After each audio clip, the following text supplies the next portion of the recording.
Yeah, but we didn't. We haven't finished some stuff. Okay, so we're supposed to be up to here, marketing, developing, and implementing the customer, which means when you see the T there, that's the text, right? So you want to get that read in your book. We missed a class last time, which has thrown us off the schedule because we have your tipping point, I assume, at this point. So start plowing through that, and then you notice 2 weeks, we've got our second test. And so the second test is frankly the hardest of the three. I know that you don't want to hear that, but it covers, you know, the bulk of Lexis, marketing, and tipping point, all of which is not easy stuff. I actually think the tipping point's pretty easy, but we clear? Everybody cool? So we're about halfway through the course, because I know I'm given midterms in my other classes. We do 3 tests, so we don't really have a midterm. But, any questions generally? No? All right. Well, we will dive in. See what we got current events wise. Who are the coyotes? Does? Where are you? You're a coyote? Is this a band? Yeah. I like this little, did you print this up yourself? Or like a, it's nice. And what are the coyotes? We are a traveling pack of young delinquents. Do you make music, or you're like hooligans or something? You just run around and cause mischief?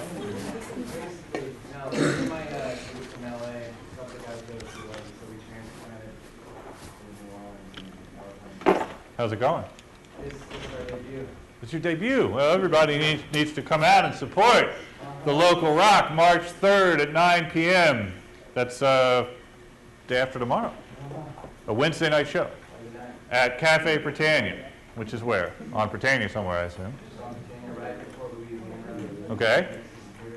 And what is our cover charge looking like to see the 5 small dollar bills? I'm sorry, what? Who took the keg away? Whom? The bar typically allows you to bring your own beer? Kind of defeats the purpose of a bar. Exactly, but we're password in the backroom trying to answer. A password? What's the password? The password is, you want to make up a password? Yeah, so do. So I'll let you do it. I want it, you know. We need a password.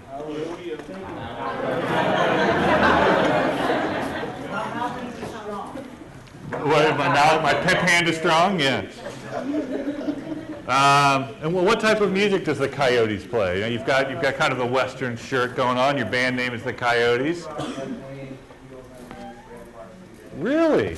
Well, look at you go. I don't know that you'd want to be talking about, anybody seen The Big Lebowski? Yeah. So I don't know that you'd want to be talking about not the Eagles, man. But Graham Parsons we like.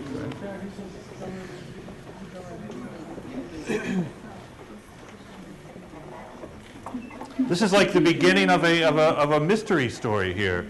With her boyfriend in severe abdominal pain, Sharon Edge called 911 for an ambulance in the early morning hours of February 6th. Heavy snow was falling, so heavy it would all but bring the city to a standstill, and Curtis Mitchell needed to go to a hospital. Help is on the way, the operator said. Nearly 30 hours later and 10 calls from the couple to 911, 491. You've lost me, Alfred. Your mouthpiece was strong there for a while, but then I think I can figure it out. That's a shame.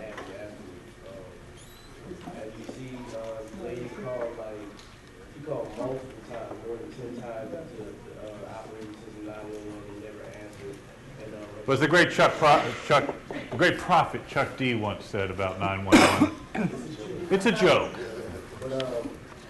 But what does this speak of, Alfred? What's going on? Why is 911 a joke now, again, 15, 20 years after the great prophet Chuck D declared it as such? Do you disagree? You laugh. Is Chuck D not a great prophet?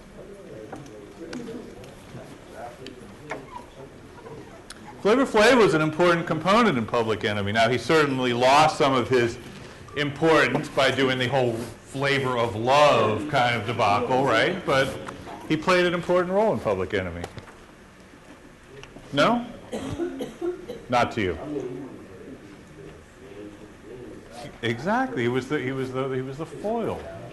Public Enemy was very, very smart. The S1W? In any case, why are we having such trouble with 911 calls, 911 calls? Guys are chatty Cathy's over there. Well,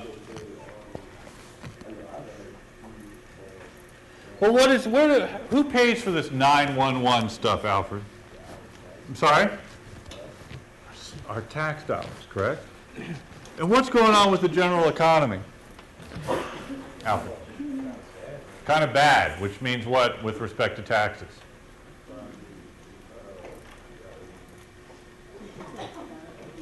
If the economy's bad, what happens to tax revenue? It goes down, right? People aren't making as much money. People then don't pay as much money, and our services kind of grind to a halt. In addition to that, what's happening just generally with government municipal services? I'm sorry? How are governments doing in terms of their balance sheet? Bad. So all these services that we come to expect, in fact, Alfred, I think that I saw an article, maybe somebody else saw this too, where you're going to get what whenever you call 911? You got two options, right? You're not going to jail, that's maybe, but that's not what I'm talking about. Alfred, do you know? Getting charged for it. Now you've got two options on how you can pay. What are they? Anybody?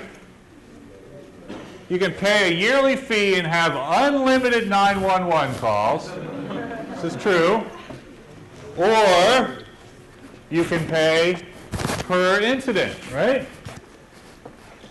So why is this happening? We believe in money? Oh, Howard, yes. Some sort of prefix would be good. That's all right. Because then if you don't, then I feel like I'm one of the Three Stooges, right? Although, even in the Three Stooges, Dr. Howard, Dr. Fine. In any case, go on ahead. I don't know. I don't know where we are with it right now. I know it's an issue. So all these services that we've come to just feel are right. Are they? What role does government play? Do we need them? What are they supposed to do? What have we talked about in this class? Sorry? Protect which rights? Human rights. The rule of what? The rule of law. What does the rule of law grant us? Freedom. Freedom to do what? Anything. The rule of law grants us freedom to do anything. Is that right? What's the rule of law? Go ahead. So, in order to have a rule of law, what do you need? Someone to enforce it. Enforce contracts. And why does enforcement of contracts matter with respect to entrepreneurship or globalization?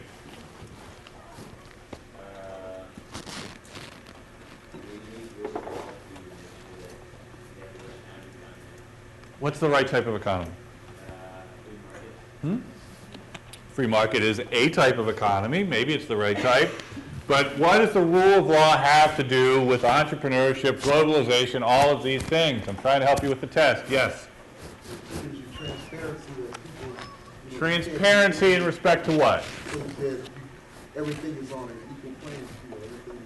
Okay. You know the laws, so you know when to get. Is that true? Is that right? Now I'm a lawyer. You a lawyer? So are we on an equal playing field with respect to the law?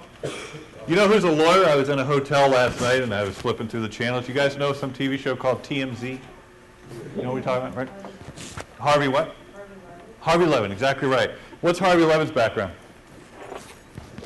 He's a lawyer. Yeah, he's a lawyer. He's a lawyer. Why does that matter? Well, because like TMZ, like, I don't know, I guess like follows people around, he was like a cowboy with cowboy. TMZ is always right on the edge of lawfulness, right? Right on the edge. He knows the rules. He knows at what point they can get away with stuff and at what point they infringe on somebody's whatever, right? So, you're right. Having rule of laws that are clear would enable for transparency. I think it's very arguable that we do not have transparent laws, that we've obfuscated it to such a degree that you have to have a law degree to enter into any type of contract. But, again, it's a simple question. Why do we need a rule of law for entrepreneurship to thrive?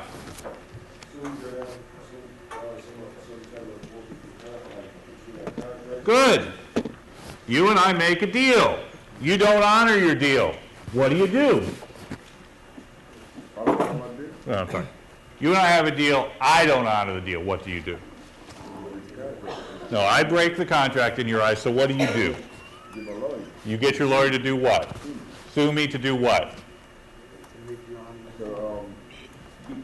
To honor the contract, right? The legal term is promissory estoppel. You don't need to know that. It means honor your contract. We have to have these contracts honored so that we can rely on things. Entrepreneurship is about a leap of faith to a certain degree, right? We're clear on that? It's kind of an important point. If we don't have these types of things, people won't start businesses, right? And we need them. Who's been out to Avery Island? See the Tabasco plant? Just a handful of y'all? It's cool out there, huh? 150 years in business, huh, Eleazar? Is that right? What do you think of Tabasco? Delicious. It is delicious, scrumptious. You put it on pizza, Eleazar, ever? Delicious. Really, it's delicious on pizza. Perfect. Anything's delicious on pizza? No, hot sauce is good on everything. SpaghettiOs. Ranch? Ranch? Just generally ranch. Ranch dressing. On pizza. I bet it is good and good for you too. Take a big slab of greasy cheese, dip it in some ranch dressing. And I am imagining this is not the homemade ranch dressing, right? This is some sort of liquid that the molecules are held together with the delicious high fructose corn syrup and stuff, right? Nothing better. I don't know how we moved from Tabasco to ranch. We're just going to talk generally about what's good on pizza. So far we've got Tabasco and ranch. Anything else? And there is no good pizza in New Orleans. Fair? Fair statement? There's no good pizza in New Orleans. How can this be? Moe's. Moe's on the West Bank means nothing to me. You might as well say Italy to me. No. My children, that's the only place they want to eat ever. Where do you guys want to go? Reginelli's. No, not allowed to go to Reginelli's anymore. Eleazar, Tabasco saved the South. Discuss. Let me give you a statement. Tabasco saved the South. Discuss. Sure. They actually didn't. Coca-Cola did. But make the argument that Tabasco did. Now we're talking, though, right? We've got ranch, Tabasco, pizza, and Coca-Cola. It's the American dream. You throw some chicken nuggets in there. Did anybody see the deep-fried chicken head that somebody got in their nugget box? Oh. Delicious. In some cultures, they probably sell the chicken head box, right? In any case, Eleazar, when did Tabasco originate? Well, it was 150 years ago, huh? When did the Civil War end? Now you're thinking. You're thinking. You guys are chatter, chatter, chatter. The Civil War ended in 1865. Mr. Sherman burned the South down, correct? And yet, this company's been around for 150 years. How? What'd they do, Elizar? Really good family business. What? They stuck to what was good in the beginning. Do they have a brand? Guys, please stop talking. Do they have a brand? Huh? Do we trust the brand? When we buy Tabasco, do we kind of know what we're going to get? Tabasco, exactly. Well said. Have they changed the formula? Did Coke? How'd that go for them? They changed it back real fast, didn't they? Yeah. So my point is, Sherman burns down the South. You can make the argument that companies like Coca-Cola and Tabasco rescue the South. Why? Provided jobs. Well, how would you describe McElhaney and whoever started Coca-Cola? What adjective would you use? Okay, what's another adjective you might use? Determined. How about entrepreneurial? There was a third one, yes.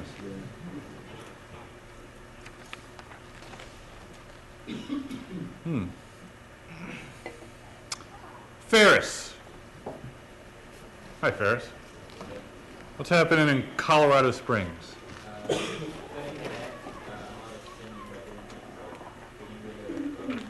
Oh. Does this apply to Alfred's current event? What's going on? Right. What are we going to do, Ferris? Whose problem is it, Ferris? Everybody. So, yes, us personally. What are we going to do? You want your trash taken, don't you, Ferris? Yeah. Believe me, you do. Yes. Mm-hmm. Lots of communities have to do that. Yeah, Martha's Vineyard, you got to pay $1 for every sticker you put on your little trash can. What might we do?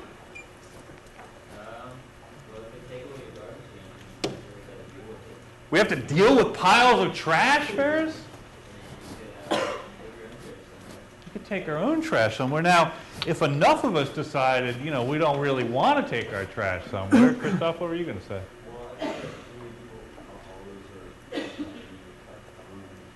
Okay.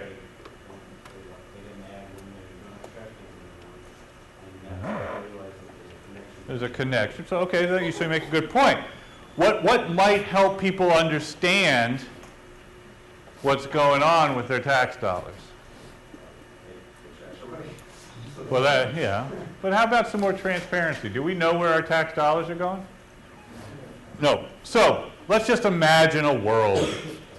Gaze with me, if you will. Dig, if you will, my picture. Out into the future. No Prince fans at all, right? You and me embracing a kiss. I don't know.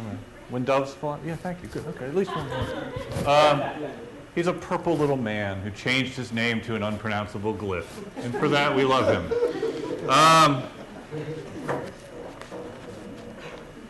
Imagine a few years down the road or tomorrow, trash can't be picked up. Nobody can afford it. The government can't afford it. Eleazar, what would you do? Answer the question. What was the question, Eleazar? No idea. How come? Yeah. It's hard to talk and listen at the same time. So what will we do?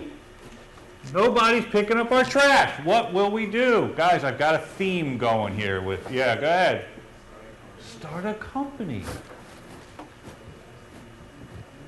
Well, waste management. There are private trash collections. Who runs most of the jails these days, the government or private companies? So eventually, if the government can't run these things efficiently, someone's going to step in, correct? Is this an opportunity? Is this a good thing or a bad thing?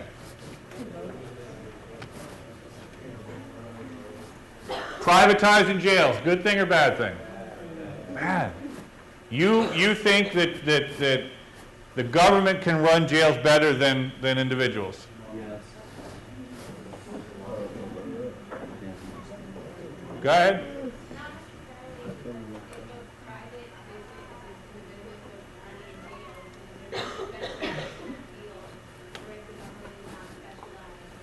Very good. Sort of a invisible hand concept, right? Specialization. Yes. I think that the government is more accountable to. More accountable. Is this right? Is the government more accountable? As opposed to a private business. The government's more accountable than a private business. Somebody, a trash collector, a government trash collector comes by, and instead of picking up your trash, they spill it. What do you do? Who do you complain to? To their boss, you can. Who's boss?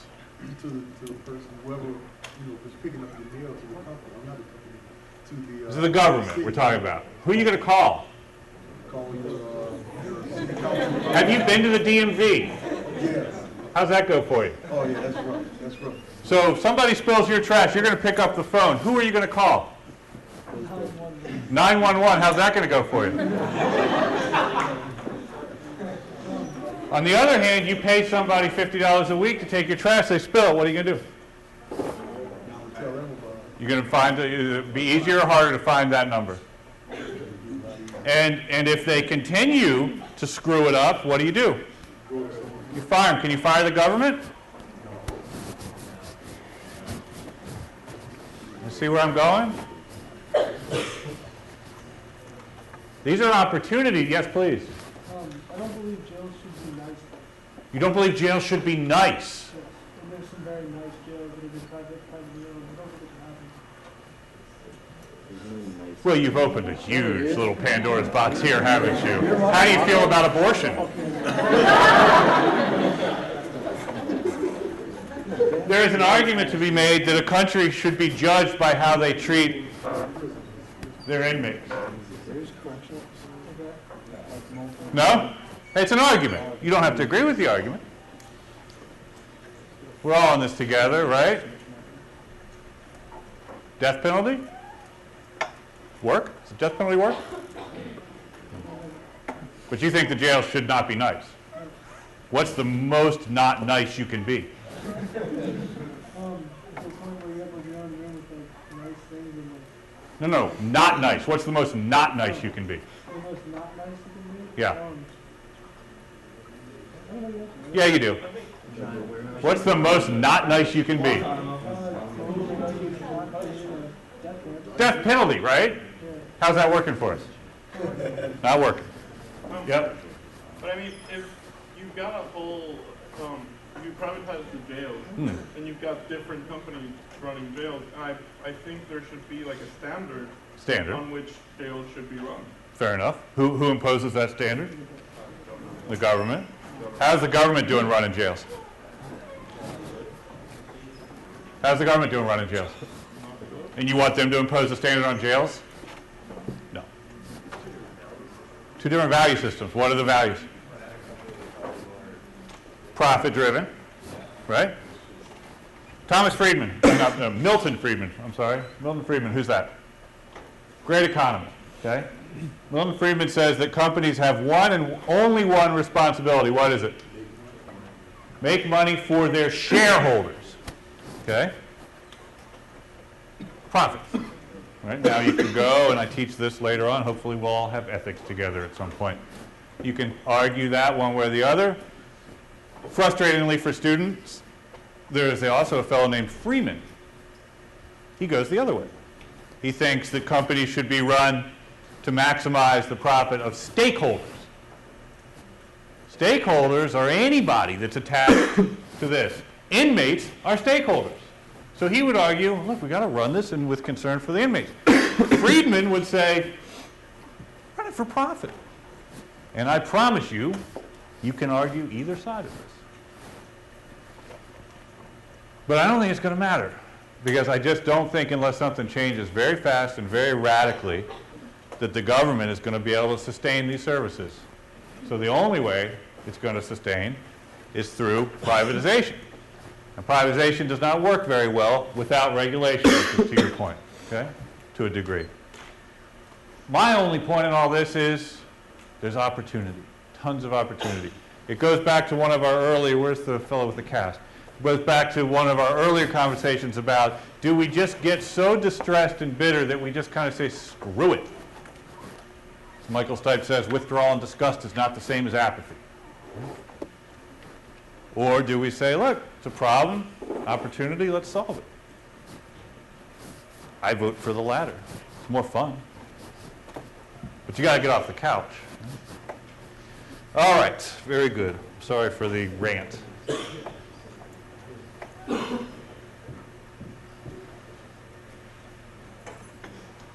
Is it possible for us to solve it? Could somebody come up with a jail system that was both profitable and humane? Could somebody come up with a trash service that was reliable and cost efficient that you would pay for and pay for willingly? It's possible to do this stuff. The only reason it's not being done is pure lack of imagination, in my opinion.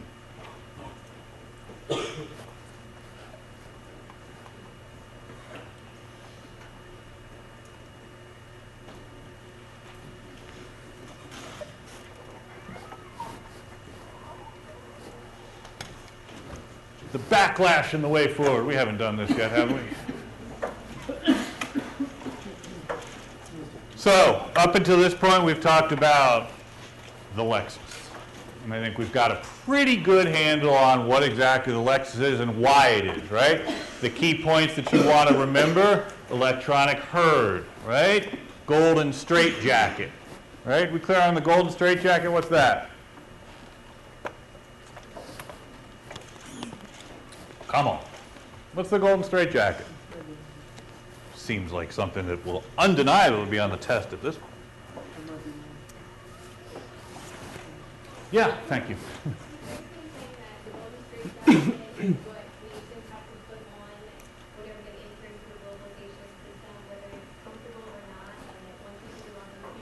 Can't take it off. Very good. Everybody get that? You want to be in globalization, it means that you've got to wear this golden straitjacket. You've got to follow the money. Right? Now, the electronic herd will kind of follow the money of its own, just amorphous, predictability. But countries have to say, okay, we're going to embrace this golden straitjacket, because if we don't, what happens? You fall behind. And it's real important now to understand that this gap between those that have done this and those that have not is widening every second. And it's going to happen to you guys if you're not careful. We as a people are at a very, very fast moment of change with respect to technology. You have to learn this stuff, whether you like it or not, and I have very mixed feelings about it. If you want a job, you're going to have to know how to use the technology. And by that, I mean primarily at this point, kind of social media stuff. How to connect, how to use that efficiently. So you have, again, a challenge and an opportunity. But anyway, all right, so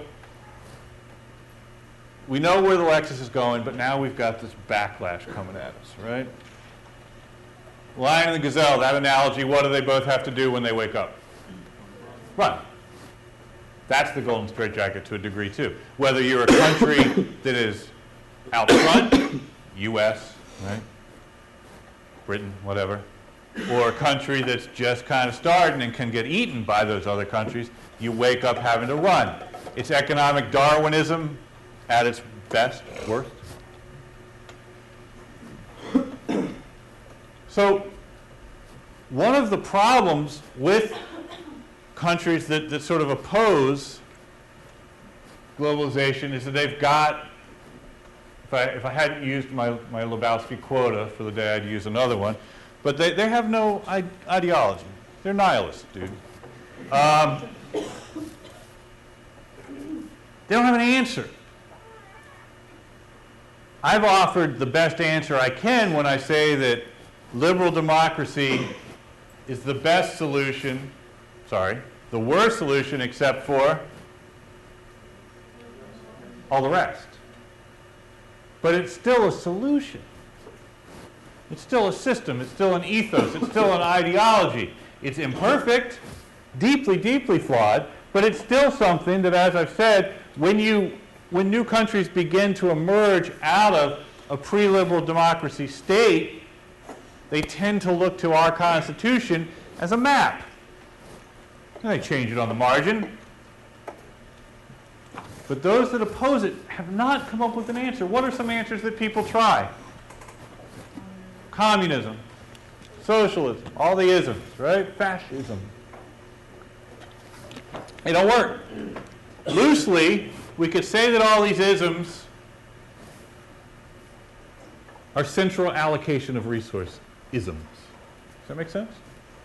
It means that somebody, typically a male, is sitting in a position of power, shooting out resources in a manner in which they think will be efficient.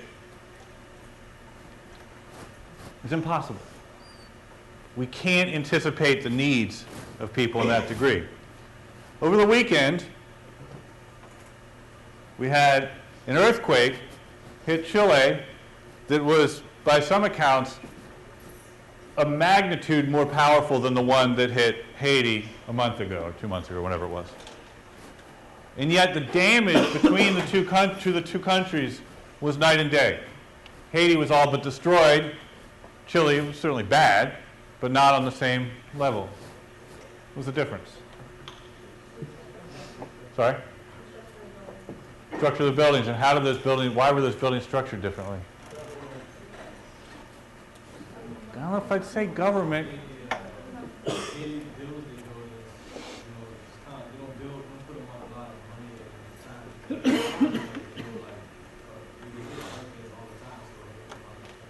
No, it's not. They haven't just said, forget it, we're all going to die, so we're not going to invest in buildings. They have a central allocation of resources that is inefficient, that results in structures, both literal, buildings, and metaphorical ideologies, as being flimsy. Chile has a different type of structure, literally and metaphorically. And so these groups that oppose globalization tend to, they don't think of being cornered. Think of being pushed back, back, back, back, to the point where you can't go back anymore. What do? You ever been in this position? Happens to little kids all the time. A 3-year-old gets so frustrated. What does he or she do? Freaks out, melts down, parents call it. Just start throwing shit, right? Screaming, holding their breath. Why?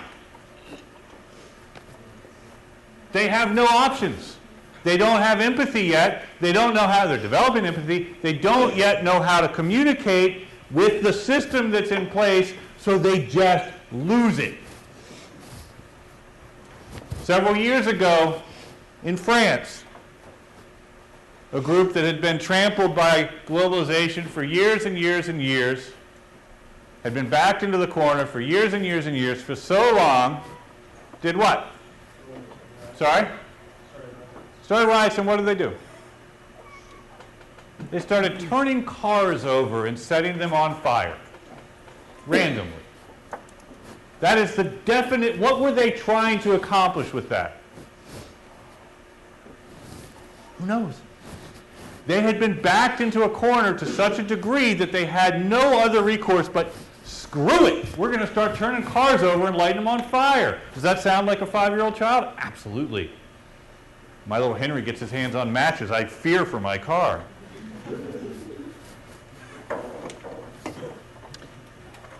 And they're left to do this because there's no sustainable alternative. Now, this is a drag, right? Go back to the 5-year-old analogy again. But, Mom, I need another Spider-Man costume. Henry, you have 3 of them already. You're wearing one right now. But I need it. Right? Okay, Henry. Let me explain to you how money works. Try explaining money to a 3-year-old. See how that goes for you. Right?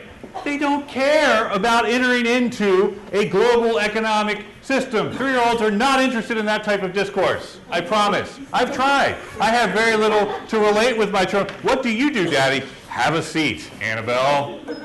Let's talk about free markets. Now, Annabelle's a very precocious young girl. She's currently writing her first book about bears in Mardi Gras. I kid you not. I, of course, suggested to her that there are globalization subtexts throughout this little novella that she's writing. She ran to mommy. Henry's writing a book about snakes in Mardi Gras. They don't have a sustainable alternative. When you've got no option, you lash out. So you get wave after wave of crime. These people are marginalized. If you're unclear on that, think of a margin on a piece of paper. The coyotes. It's just dawned on me that it's a coyote. I'm not a visual person. You get pushed to the margin of the paper. You push to the corner. And then finally, BAM! Right? And planes fly into buildings. Right? Why'd they fly the plane into the building? What building did they choose? I'm sorry? Not the biggest. No. The World Trade Center. You get it? That wasn't an accident. The World Trade Center represents what? Globalization. Wrong? You're laughing. You disagree.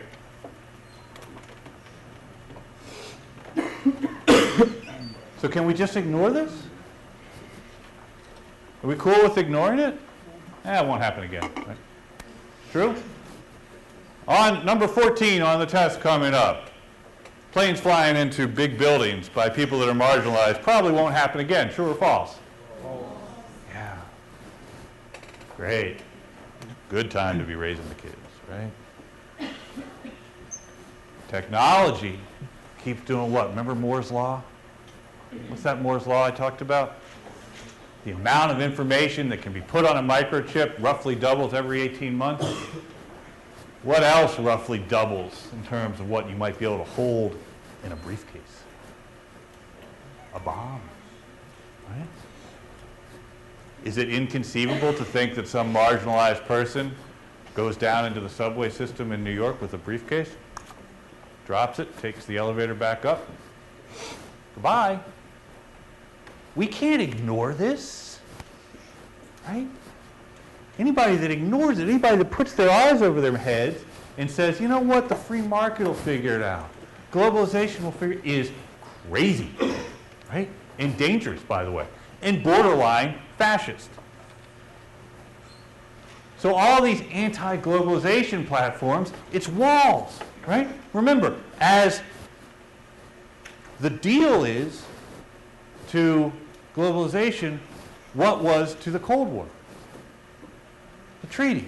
The treaty involved putting up walls. We need to wall people up, right? We want to get back to these past values. This word value has been so corrupted by politicians. What does it mean when somebody says, oh, we need to return to our past values? What does that mean? Right? It's this word that just becomes a repository for whatever agenda you want to move forward. For some, values may be human rights. For others, it may be some vague Leave It to Beaver existence that never existed. Protectionism. Did I do my little Godfather riff already? Yeah, so the Godfather was protectionism, right? America Buenos Aires came to the Godfather looking for protection. The Godfather gave it to him, but in return, the Godfather owns him because there's no rule of law. Right? And it tends to happen in these weaker economies that have less options, that have an increasingly wide gap between those that are connected and those who aren't.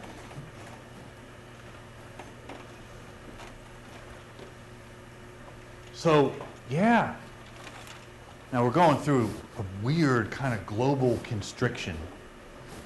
But largely, globalization tends to breed prosperity. Countries that used to be destitute and poor and have terrible GDP and therefore terrible quality of life now have begun to not. But man, it's a fragile little system, isn't it? Because it takes one lunatic to go, yeah, I'm not real into this.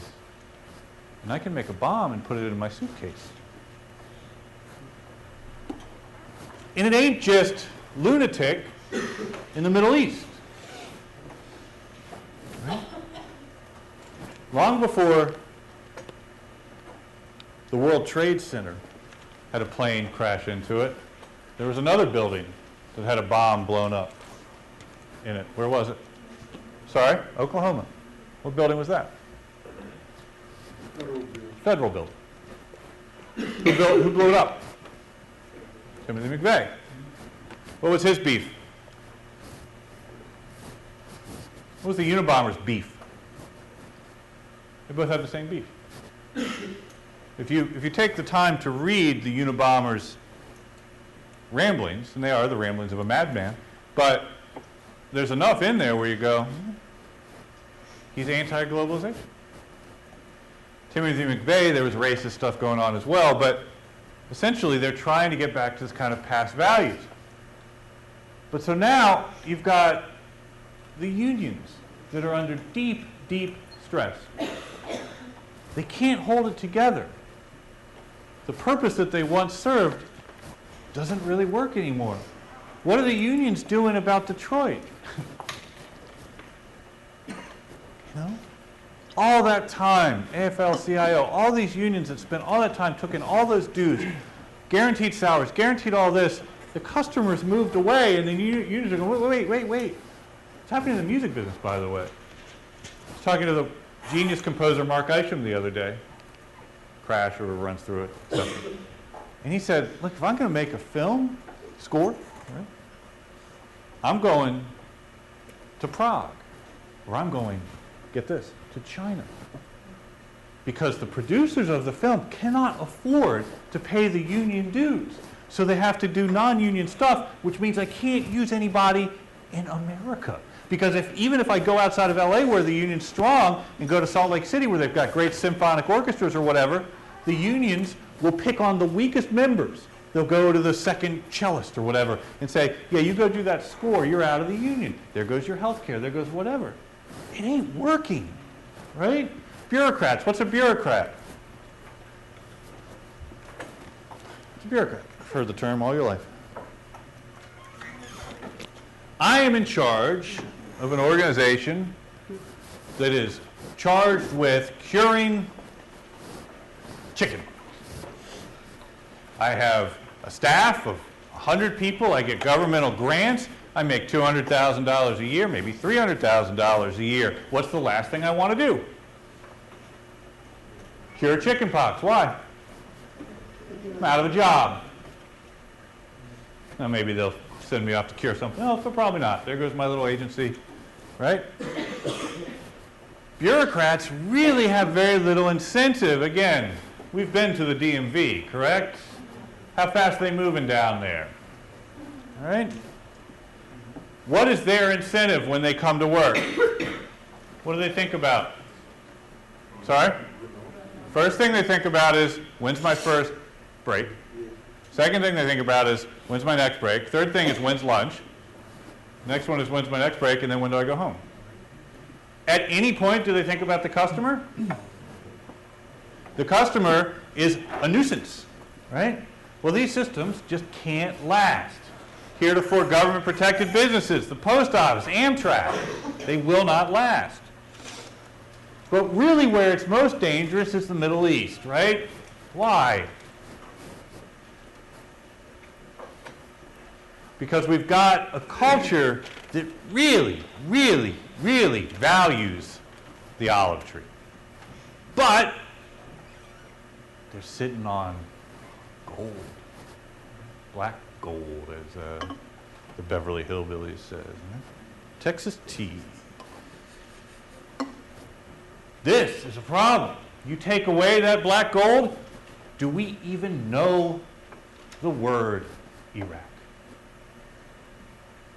We don't care. But when you marry those things together, that deep, deep conviction to your olive tree and money, you got a problem. So I think we've talked about this, right? Al-Qaeda is to Islam as X is to Christianity. Did we talk about this? Well, we can figure it out. Yep. KKK. Very good. Extremists. Islam is not bad. You take any religion to extremes. KKK essentially didn't have the oil. Right? Didn't have the funding. These idiots, if they had had a lot of money, we'd still be dealing with the jackasses. They just ran out of money. They didn't lose their backwards ass beliefs. They just, we don't have any money. Put on our little sheets and ride around and be jackasses, but, But over there, they got money. So you get violence, you get exclusivity, you get sectarianism. You build walls. And the more non-inclusive you become, the less network you are. This gap widens, right? You fall behind more, then you get more angry, right? It's a unvirtuous cycle. You start off bad, and it gets worse, and it gets worse, and it gets worse. We have to stop this, right? Is that pretty clear? We've got to figure this out? God bless you. You're welcome.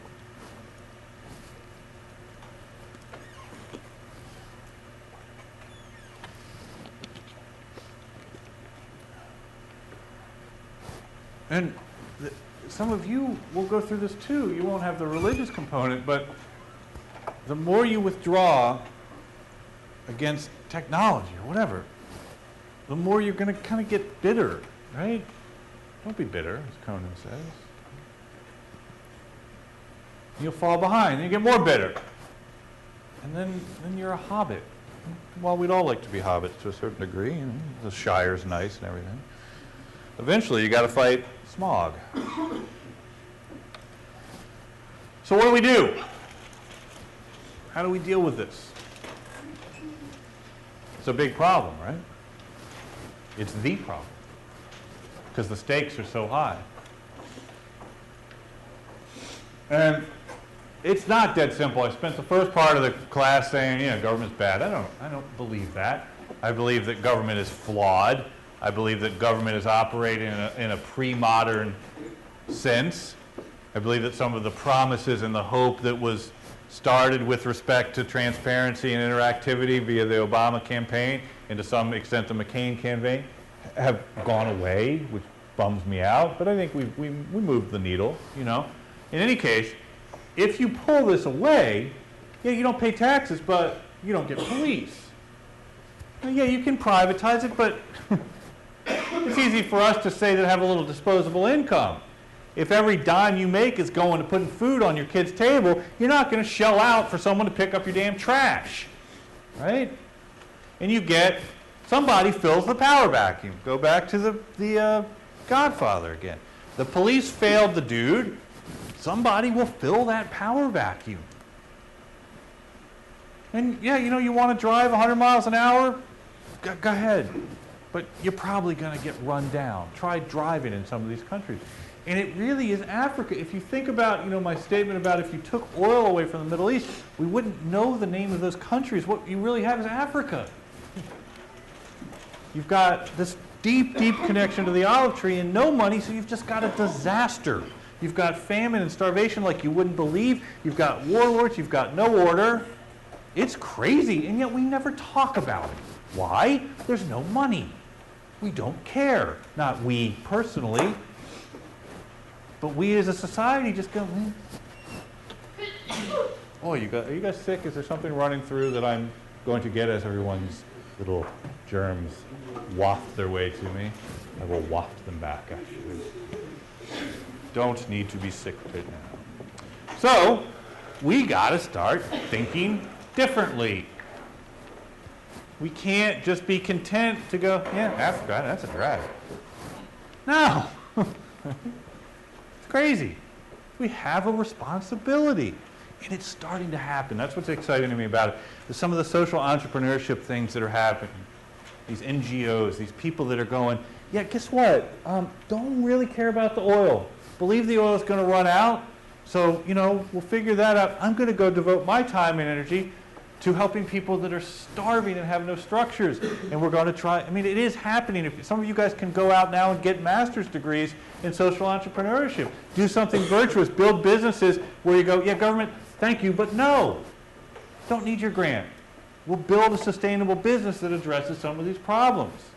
If you don't know the term, and you should, because I made you guys write about it, think about it. That's sort of the solution. And it's not going to come from some overarching structure. No president, no nobody. Now, a president may inspire us, but he or she is not going to go, okay, we are going to direct our resources to Africa. It ain't going to happen.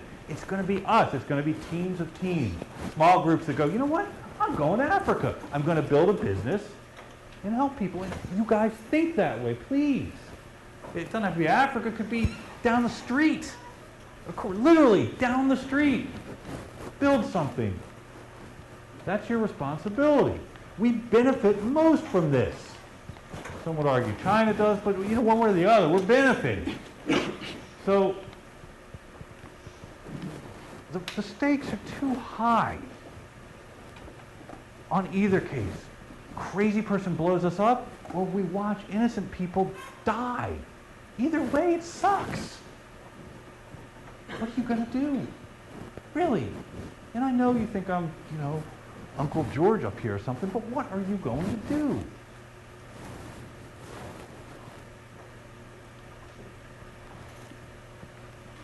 It's our job. What else is there? Frankly, the alternatives for any other kind of job suck if you haven't figured that out yet, right? Unless you want to, be asking people if they want fries, build something. Or go sell fries in Ethiopia. You know what I'm saying? Your alternatives really suck. So think about this.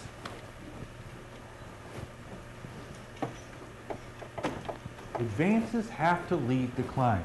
Our metrics for social entrepreneurship is, are we doing good? Are people better off? Frankly, you want to know my metric for success? It's not my evaluations, it's not my pay, it's whatever. It's, are you better off having sat through and suffered through my bad jokes and bad hair and everything else than when you came into this class? And if I can kind of look at it and go, yeah, I think probably, most of you, then I'll get up and do it again. If you can build a job that does that, you'll win. I promise you'll win. Build something where one person's better off. And it can be in the arts, frankly, right? Our arts are falling apart. You music people out there, are you going to go get a job teaching high school music or something? Guess what? It ain't going to exist, right? But could you build something that will fill that void? Of course. It'd be nice to be the role model, right? Role models are good. Maybe we can again. We're not now. Sort of a mess now. Globally integrated free market capitalism. Wow, lots of big words. It just means, are you thinking about Africa? Are you thinking about North Korea? Are you thinking about any of this stuff and how we can build systems and build networks that do some good? That's all it means. Globally integrated. not governmental, right? Free market. I think we've established that if we wait around for the government to solve this problem, it's probably not going to happen. Again, the government can support, can inspire. That's better. So if you look at these things that we've got to find different approaches for, maybe it'll give you some ideas about what you might want to do. Healthcare, that's going great.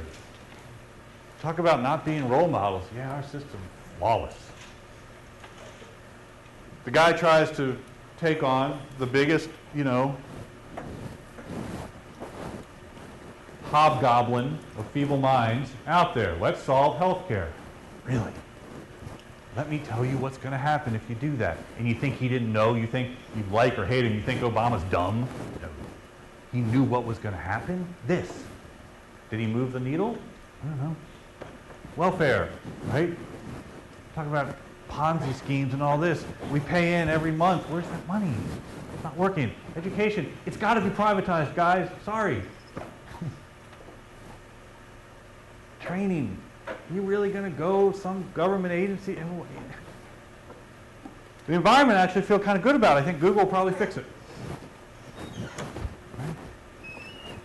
Market regulation, total mess. Social Security, another Ponzi scheme. All of these things have to be fixed. Yeah? If all these things become privatized, what are we really relying on the government for? Enforce contracts. Inspire hope. I mean, the government has roles, the government has functions, and maybe I'm wrong. Okay? Go ahead. Well, you talked about how you think so long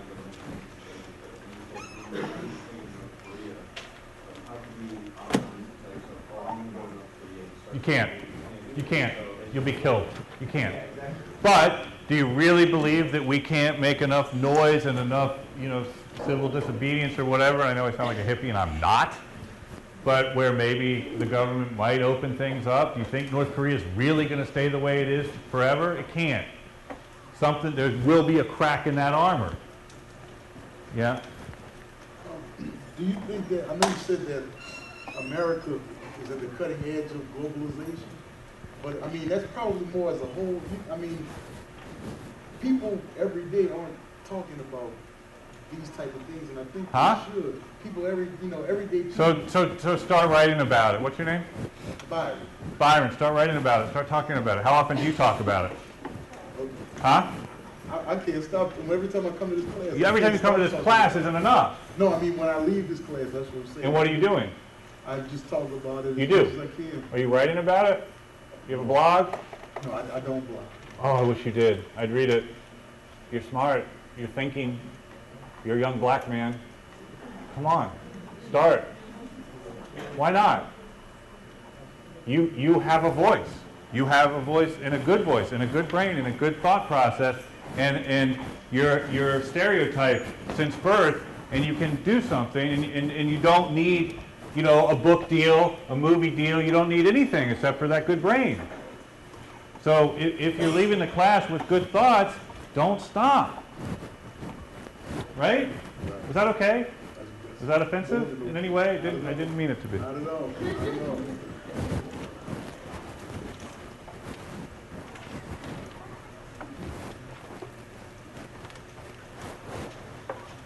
Byron, you have to help people understand where they are in the world.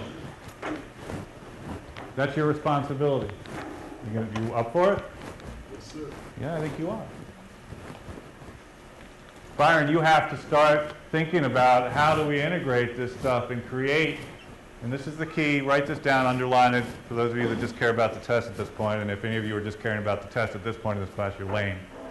But this is the thing. We have to have these teams of teams. We have to have this network. We have to have people like Byron who is going to write and get some other people together. And yeah, North Korea is a mess, and you're not going to walk into North Korea right now. But it's not always going to be that way, right, Christoph? You really think, Christoph, that you can't have any impact on North Korea?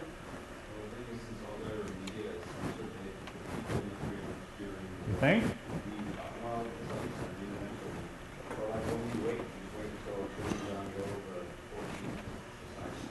No, you don't wait for anything. You really, really think that these North Koreans aren't getting any information? Pretty hard to stop it. I'd like them to read you and Byron's blog. I'm not kidding. The danger if we don't do this, right? With Christoph and Byron and the rest of you, because I can't imagine, now many of you are deep, profound thinkers and you've wrestled through this, but many of you haven't, and that's cool. Right? That's why you pay your tuition dollars, to think about stuff that maybe you haven't thought about before. But now you know, okay? And you don't have to agree. And somebody phrased it with, it does not matter what I think. I do not care if you believe anything that's coming out of my mouth. You can take this information and say, I disagree with all of it. Fine. But then talk about it. Yeah? Yes, I can.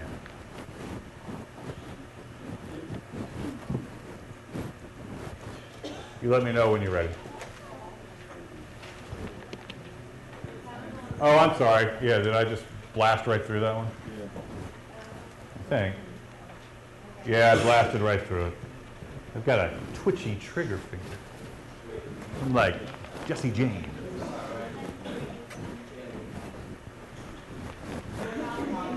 So confused. Thank you very much. Good night and good luck. Now someone give me a beep so that I can advance the slides. Beep. Do we have a quorum on the beep at this point? How about this one? No, we need some time before the beep. I think that might be next. We're hoping it's next, but we'll build the anticipation. Try and stay calm. I know it's exciting. Hang in. It's no chat roulette, but it's pretty darn exciting.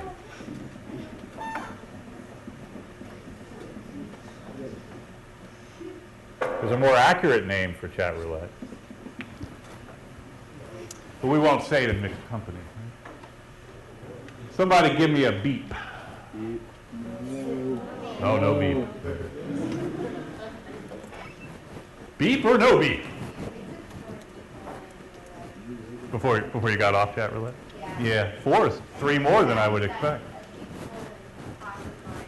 They got on and there was a 12-year-old boy sitting there not doing that, but just, I'm sure, waiting to see something else. And I was like, and they just started talking to them. And then 12. Oh, it's the Wild West.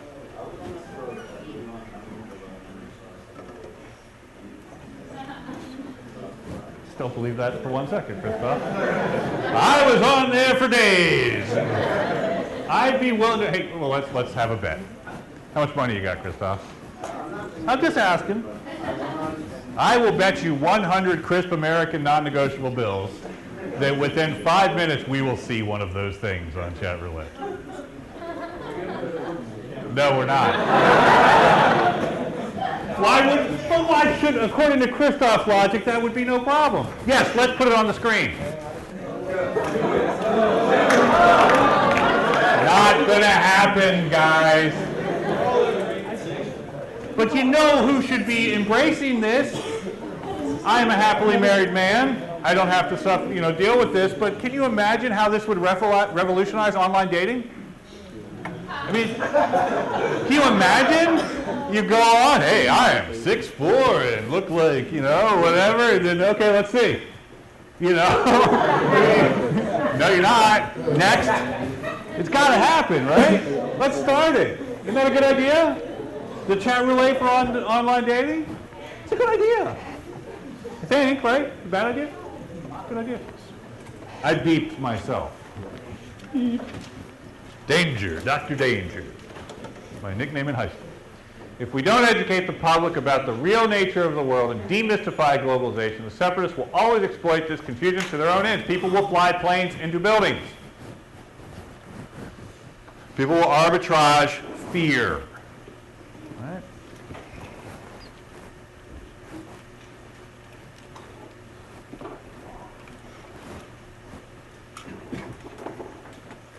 I'm going to beep because I don't think that you guys need to. So what we need, this is more important and I'm running out of time. The pure free market is too brutal. I'm not Mr. Free Market. You want some of that? They're upstairs. Have at them. Right? It's too brutal. However, paternalism, socialism, is unstable. Will work. What do we do, right? So we need a social contract. Free markets, but also, and this is where I'm going with the social entrepreneurship, yeah, let's not rely on government. Let's build something together.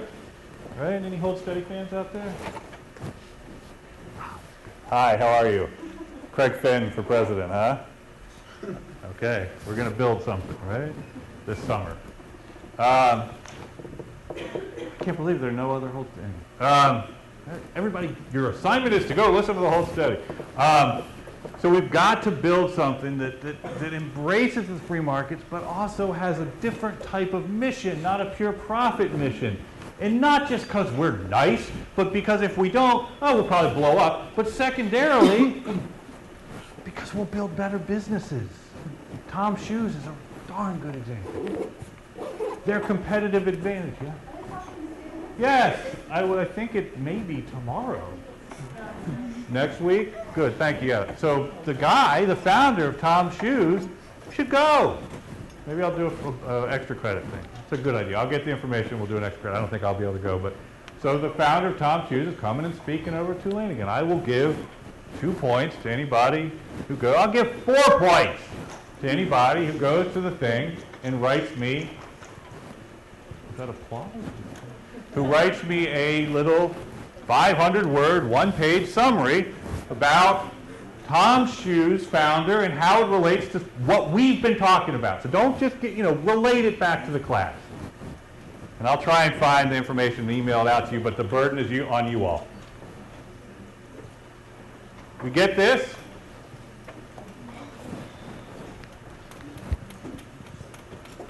Democratize globalization. Make it work for more people. This is the key. I'm going to ask this. If one of you get it wrong on the test, I'm going to flunk you out. Integration is social safety net. Do we know what that means? More people. Build a net for those that can't otherwise exist. Open borders, right? Free trade. This not free trade thing is crazy. Tariffs and levies and all that stuff. Deregulation and internet for all. It may not be internet, it'll be connectivity. It's already here, right? But educate, educate, educate. Create that social safety net, because if we don't, none of this other stuff matters. We will blow up, okay?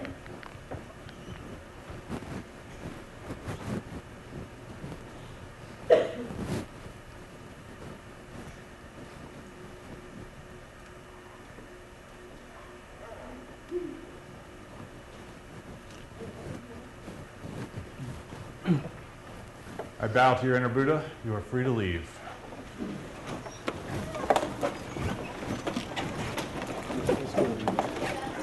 I will leave it up. That's what she said. Yeah.